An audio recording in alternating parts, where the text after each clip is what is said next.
Please remember to like and subscribe to our YouTube channel. This is a lovely coconut and mini banana porridge. To begin, you're going to want at least 2 cups of the young coconut meat. And I've gotten this is fresh frozen coconut meat. And so you're going to start out with about 1 cup to 2 cups. And then to add the extra creamy consistency as well as a natural sweetener, I'm going to use 3 mini baby bananas. And they're really ripe, so they're actually going to be super sweet.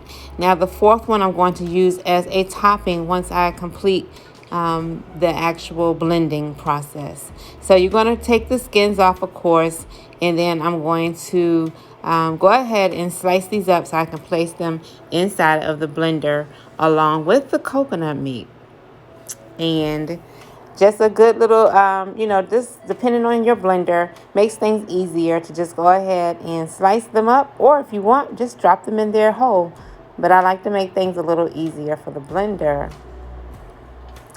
So that last one, as you see, I set that to the side. And then I'm going to go ahead and put this all in my blender.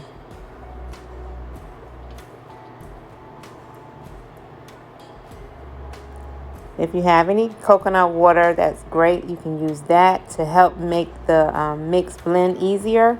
If not, you can just use your spring water or your distilled water.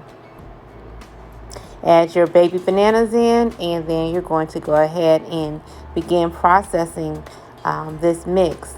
And because it doesn't have a lot of liquid, it does need just a little bit of help, and that's why I use the water or coconut water. And you just need a few tablespoons just to help it along.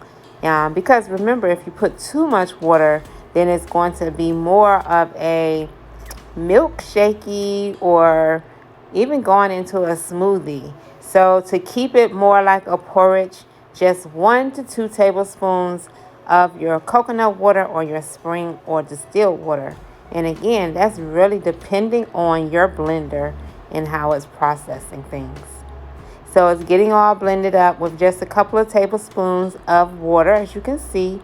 And just keep blending it until it gets to a really good creamy consistency. And the volume also rises up some as well. So you can see that it's really starting to really blend well. And so once it's all blended up, you can let it chill in the refrigerator.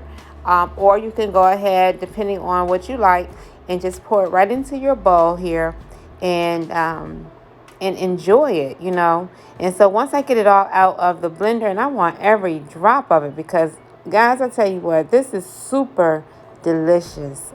No exaggeration. It's really delicious. Even your children will really enjoy this. And so once I get it all in the bowl, I go ahead and I top my fruit. In this case, I'm using bananas, so I put my bananas on top. And then I prepare to put just a little bit of a drizzle because, as you remember, we didn't add any sweeteners to this mix. So I'm going to add about 1 to 2 tablespoons of date syrup. And so I drizzle it on the top of the bananas. And sometimes after I mix it up, I might add another tablespoon or teaspoon of the date syrup just to see, because I might want it to be just a little bit sweeter. But it is the best. Enjoy. I certainly do. We certainly hope you'll give this coconut porridge a try. And remember to like the video as well as subscribe to our YouTube channel.